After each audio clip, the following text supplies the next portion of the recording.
I am Daniel Lucas, and welcome to Book 101 Review. Book 101 is all about the books that I read for the last 40 years, and today I have my special guest. She is a podcast host too, and an author. He's the author of the book Nuggets of Hope, no other than Miss Kim Lang Lang. Well, hello. Thank you for having me. Welcome to Book 101 Review, Miss Kim. And can you please introduce more about yourself? Well, my name is Kim Langley, and I come from the East Coast of the United States. I am an author. I've been writing, oh, oh, oh goodness, since almost about 20 years now. Took me a 20 minute to, years. I didn't realize it was that long. Uh, so I write typically nonfiction. I have a new book that was just released a couple weeks ago called Nuggets of Hope. Got several more out there. They're all available on Amazon. I'm also a podcast host of Let Fear Bounce, and that has been I've been doing that since 2020, so I'm going into my fifth season. So it's been real exciting, and I just love talking to folks, getting to hear their stories, and to share their stories because there's always little nuggets that folks can grab onto that might be motivational or inspirational. And yeah, I like to do that. And I'm a dog mom, so I love rescue animals and all that that entails, and I'm a big advocate for rescue animals. So me and my dog Dexter, we keep the podcast and the writing and all of that stuff going. So that's just in a little bit. That's me. Yes, Miss Kim Langling, thank you so much for sharing your talents, your knowledge to the world. And we are looking forward for more books, more podcasts to come. So, what does the phrase nuggets of hope mean to you personally? That it can come. They can come in the form of anything. A nugget of hope. And for me, it has typically come from people that just you might be having a bad day or you're in a dark spot and someone might reach out, seemingly random, and maybe it's a text message or it's a phone call. And they're like, hey, you've been on my mind all day. I just wanted to reach out and say hi. Or, hey, you want to go get a cup of coffee?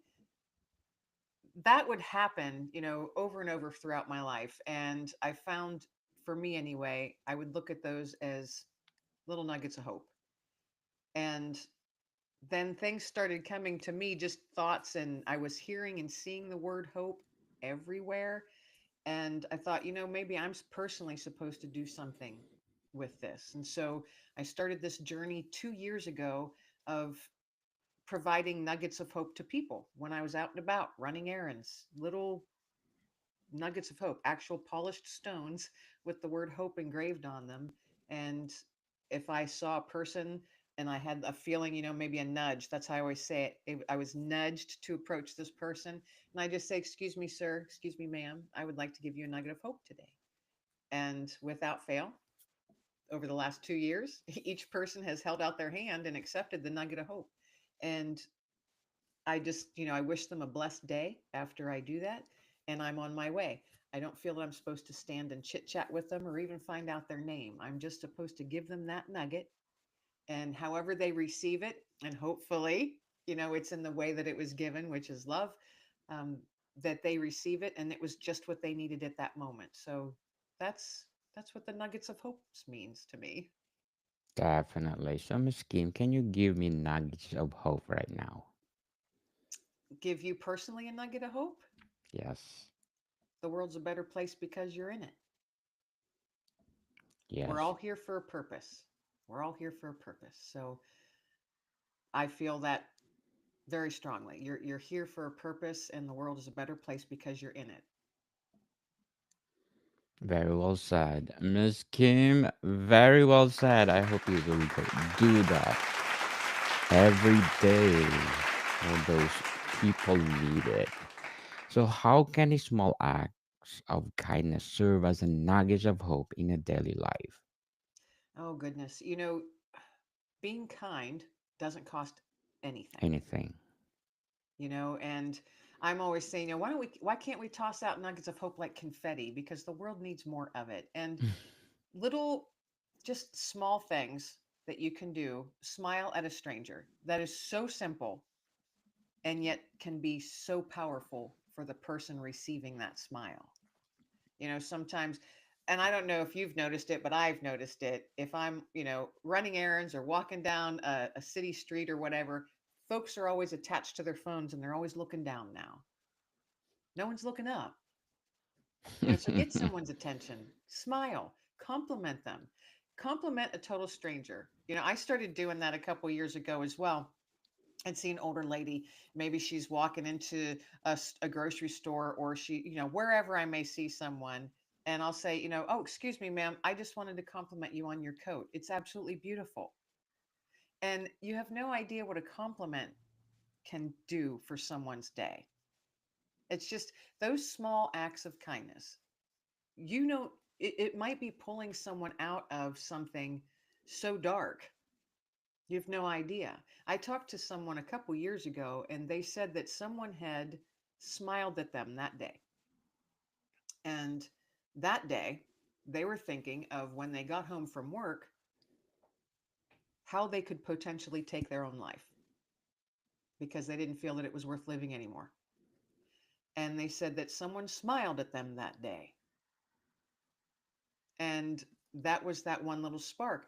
And that brought me to tears when I was talking to this person because that person was literally thinking of taking their own life. And a smile stopped him from doing that. So why wouldn't we Powerful. want to be more kind? Why wouldn't we want to toss kindness out there like confetti? And like I'm saying it constantly, almost on a daily basis. The world needs more of it. People might think, "Oh, she's just so, frou frou and whatever." But I don't believe that because I don't think anyone was put on this planet, whatever your beliefs may be, we weren't put here to be divisive or to hate one another. That's not our purpose. Definitely. Smile can change everything tremendously. So, can you share a personal experience where a small gesture gave you hope? Yes. I was in a very dark spot years ago, very, very dark spot years ago. And friends of mine, and I was so down and so depressed that I was losing weight. I was becoming ill. I couldn't sleep. I couldn't eat. And friends of mine approached me and said, and I'm a veteran, and these guys that approached me were veterans, and they said, we don't know what's going on with you, but we can recognize the signs of PTSD, which is post traumatic stress disorder. And we think that you need to go talk to somebody because we're not going to let you shrivel away. Your light is dimming and we can't have your light dim. And I was not nice to them, and said, leave me alone. I'm fine. I don't need help from anybody, and I was just filled with anger and I wasn't very nice to them. And they said, well, if you don't go on your own, we will drag you kicking and screaming. And they did. And they got me to talk to someone, to a counselor. And I didn't want to go, but I went. And I will be forever grateful to those gentlemen for doing that, for pushing and making me go. Because I hate to even think of where I may be or not be if they had not done that all those years ago. For sure. So, how do nuggets of hope differ from larger forms of encouragement? How do they offer light? I'm sorry. Could you repeat that? How do nuggets of hope differ from large forms of encouragement? I don't know if there's much of a difference. I think you can look at a nugget of hope as anything. It could be something as simple as a smile, or like my friends that said, "Hey, we will physically take you to go talk to someone to get some help." I don't think there's much of a difference. I think as long as you're doing something for someone else and not for selfish reasons, but you're doing something for someone else, with a pure heart, because you truly want to help that person. I think anything could be a nugget of hope. Anything, people. Why is it important to hold on the hope during challenging times? Oh my goodness, for me personally, the importance of holding on to it is because if I don't, what else is there? To me it's blank. If I don't have hope or my faith, it's blank and dark, and there's no clarity to it, and I don't want to live in a fuzzy, dark, hazy world, Yes. even if it's of my own making. I don't want to live there. Someone said to me a while ago, because we all go through tough stuff. As a human being, we are going to have hard times. That it's just part of life. And it's how we face them is what's going to get us through, or your hope is what's going to get you through, and your faith is what's going to get you through those tough times. And someone told me a couple years ago, they said, Kim, have you ever considered that, okay, so now you're having a bad day, or you're in a tough season right now and it seems really hard and it seems like you're not going to get through it and you're so tired and anxious and stressed and can't sleep and on and on. But every day you're waking up. Every day you're taking on a new day, and that means you have a 100% success rate of getting through the tough days because you It's made a it through another blessing. one, and here you are. And I was that that impacted me so strongly when I was told that you have a 100% success rate for making it through the tough days. And for whatever reason, that phrase was able to shift how I was looking at certain things, and thought, yeah, I'm not being beat down. I'm still here. And how do you get any better than 100% success rate? So that was, I have it on a sticky note on my wall above my laptop. So every day when I sit down to start writing, or, record a podcast or whatever it is I'm doing, that's what I see first thing. You have a 100% success rate for getting through the tough days. Definitely. So, why is it important to hold on hope even there's no hope already? I think that you might feel that there's no hope depending upon your circumstance. And and I'm not going to sit here. I mean, people could be, maybe you have a terminal illness, and you know that you're not long for this world. For sure. So, Hope hope is what can, this is just my own perspective, hope and faith can soften that journey. That's how I believe it, and that's what comforts me, is my faith and hope that, should I ever find myself in that circumstance, or I'm sitting with a loved one or a friend, and I have found myself in that circumstance, when I'm getting ready to say a final goodbye to someone I care deeply about. My hope and my faith is what softened that journey. Is it hard? Yeah. Hope doesn't, you have hope, but that doesn't mean life still isn't going to be hard. But hope can get you through. Hope can be found in, you wake up and the next day the sun is shining. That could be that little nugget of hope for you personally in that moment that you need. Maybe you see a flower blooming in between the cracks in the sidewalk, and that's your little reminder that, okay, life matters. There is hope. I can get through this. Because I mean, people go through really, really hard things. We know that. I mean, tragically difficult things. And definitely. I need to believe, for me personally, I need to believe that there will always be something that I can find that gives me that little glimmer of light, that little spark, that little nugget of hope. Yes, don't lose hope, people. There's a glimmering light of there of hope inside you.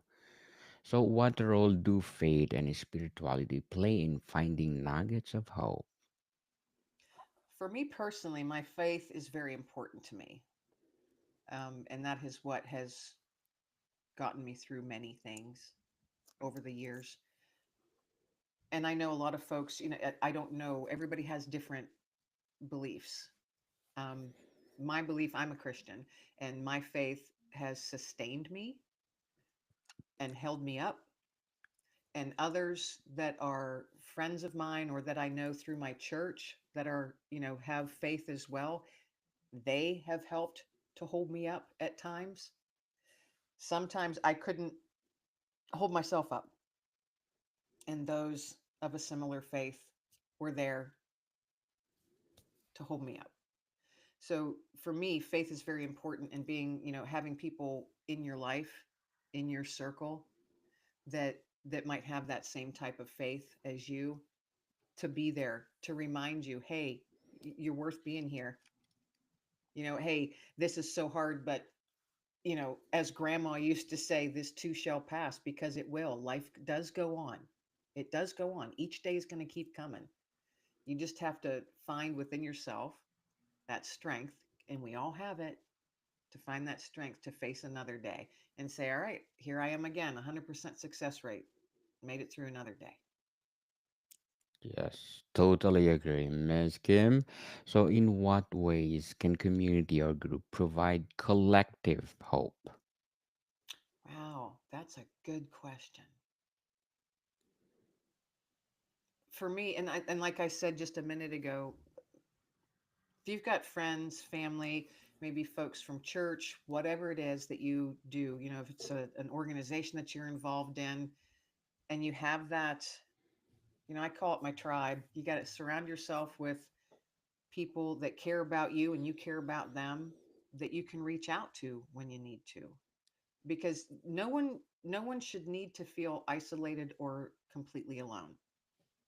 And I know sometimes if you fall into that dark depression, you do feel alone, truly, solidly alone. I've been there.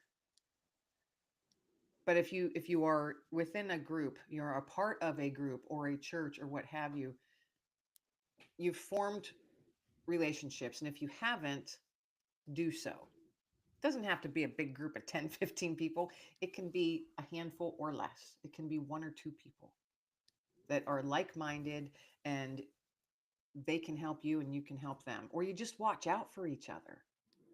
You know, there's a woman, just one of the dearest ladies I know, and she's in her 80s. Her health is failing, and we regularly just reach out to each other. Hey, how you doing? Text message, phone call, whatever. Hey, how you doing? Just small things like that. You know, part of your tribe.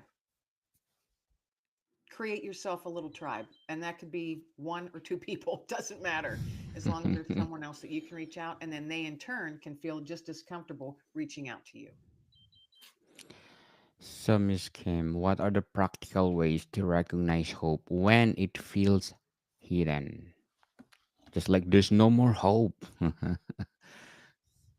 Oh, I'm trying to think of a time when I know when I was in that spot and I just didn't feel like there was any. I always get outside. And this is just what I personally do, folks. So you're going to have to find what it is that's best for you. But I live in the country, and I have a large yard, and I'm surrounded by fields and woods. I get outside because that's where I feel that I can breathe freely, and I just, in with the good, out with the bad. And so I take a lot of walks with my dog.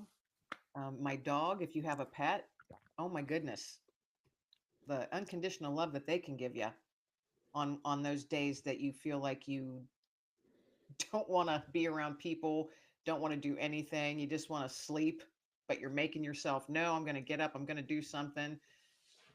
On those days, this is one thing I do want to share. Don't think that because maybe you don't feel that you were as productive as you could have been or something because you had a bad day, you had a dark day. Sometimes, folks, getting out of bed, maybe the only thing productive that you did was wash your face and brush your teeth. That's a win. That's a win. So acknowledge it. Maybe all you did was get out of bed and make breakfast. Maybe you had two pieces of toast for breakfast, and that's all. You don't want to cook anything else for the rest of the day. That's a win, because you got up and you did something. So don't think that you're ever a failure, or you're so down that it's like I'm worthless, because you're not.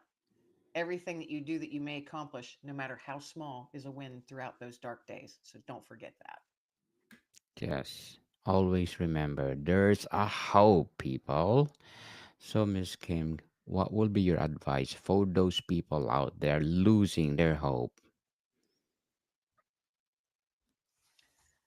Oh, goodness. I'm going to share a very short story. Years ago, I was having a bad day. I was at work and there was a big parking garage. So I went down into the lowest level of the parking garage and I was sitting on the curb down there, just sobbing because my world was falling apart. And I didn't know what to do. I was barely making it through the day at work. I could barely function. And an older gentleman came and sat down beside me on that curb. And he's probably good, solid 20 years older than me. And he said, I don't know what's going on with you, kid, but seeing you sitting here crying, I know how you feel. I don't know what you're going through, but I've been in the same kind of spot you're in, and you're at the bottom of the barrel. And he said, and you're probably hanging on by your fingertips. He goes, but I want to sit here and remind you of something. Don't let go. Even if your arms get tired, keep on hanging on by those fingertips. And remember, turn your head up because that's where the light is. Don't look down at the bottom of the barrel. Turn your head up because that's where the light is. And I've never forgotten that. And that visual, because I'm a very visual person, when he gave me that visual of someone in a barrel, just barely hanging on by your fingertips. And you might have your eyes closed because you're holding on so tight and you're like, I don't think I can do it. And you're just going to let go. Don't let go, even if your arms hurt. And remember to look up because there is light. That is where the light is by looking up. So look up, folks. There's always light. Look up. Very well said. I like it. I hope people are inspired. So, Miss Kim, what is your short term and long term goals in writing? Of Short course, term. podcasting too. Um, Long term, I want to keep doing both. I want to keep writing, and I want to keep doing my podcast and providing inspirational messages through both. My writing, my long term, actually short term goal. I want to write a fiction book. I've written all nonfiction to this date. And I have a fiction book that I'm slowly working on. So that's kind of my short and long term. I want to finish that fiction book and get it out into the world because I'm kind of stepping out of my comfort zone doing that, but I want to enjoy the process as well. So that's kind of my short, long term goal for writing my podcast. I'm just going to keep on going as long as I can because I love doing it. And the people that I've met, and I'm sure you've had the same, they've just been such a blessing and inspirational, each and every one of them in their own way. So I'm just going to keep on rolling with that one. Yes, people, stop procrastinating. Go, Yeah. go, go. If you have the talents, you need to share to the world because this will be your legacy. And as they said, we just only a visitor on earth. So we need to leave mark so that our legacy will continue. So, Miss Kim, what is your advice for those aspiring writers out there? And I've people have told me this, and I'm sure if you're looking it up, it's written everywhere. Just write, just start writing. Don't sit there and say, I'm not a writer, or I'm probably not good enough, or who's going to want to read my stuff. You know what? Just start writing and write for yourself to begin with. Yes. That's how I did it. Started writing for myself, and then I taught myself a lot because there is a lot to learn to write well. So, but you don't have to spend a lot of money to do that either. Research. You can find stuff online that teaches you to write well, depending upon its nonfiction or fiction. Um, that's what I'm learning all kinds of stuff now on how to write solid dialogue because I want to write my fiction book and I've got characters and they're going to be talking to each other and I want it to sound natural. So I'm learning how to write dialogue that sounds natural and I'm teaching myself that. So there are ways that you can learn and teach yourself. Do that. Don't let, maybe it's finances or something like that, hold you back. There's all kinds of stuff out there that you can find quite reasonably priced or free to help you on that journey. Just start writing and enjoy it. Don't stress yourself out. Just enjoy it. Enjoy it, people. And Miss Kim, thank you for your nuggets of advice. I hope your next book will be nuggets of advice. Good Don't you one. think? What a good idea. Looking forward for that, and you are most welcome to come back and promote nuggets of advice. So, Miss Kim, can you please invite our listeners to support all your books and podcasts? Easiest place to find me is on my website, folks, www.kimlanglingauthor.com. You can find out everything I'm doing. You can listen to episodes there, and you can even meet my dog Dexter because he's my office manager and helps me out with everything I do. So, kimlanglingauthor.com. Yes, people, let's support Kim Lanling because if you support her, more empowering books to come. Looking for that nuggets of advice, and of course, more episodes of the podcast. So, Miss Kim, thank you for your time. Oh, thank you so much for having me. It's been a true blessing. More to come, people. See you soon.